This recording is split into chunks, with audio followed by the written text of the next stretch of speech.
Չնախանձել չարին։ Դավթի 37-րդ Սաղմոսը։ Չարագործների պատճառով մի խռովիր ու անօրենություն գործողներին մի նախանձիր, քանի որ շատ շուտով հնձվելու են խոտի պես ու կանաչ խոտի պես թառամելու են։ Տիրոջը հուսա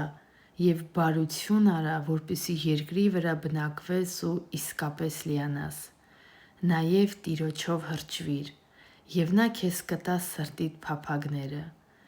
Տիրոջը հանձնիր ճամփադ ու նրան վստահիր,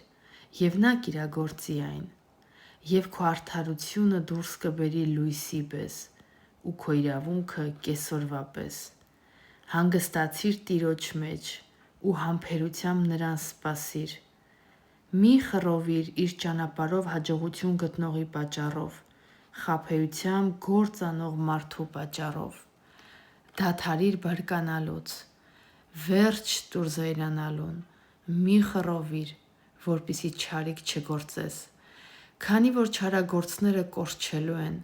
սակայն Տիրոջը սպասողները երկիրն են ժառանգելու։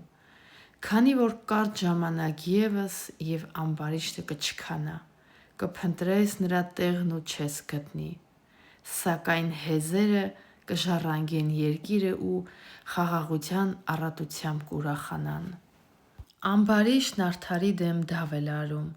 ու նրա վրա կրճտացնում է ատամները։ Տերը ծիծաղելու է նրա վրա, որովհետև տեսնում է նրա օրհասը։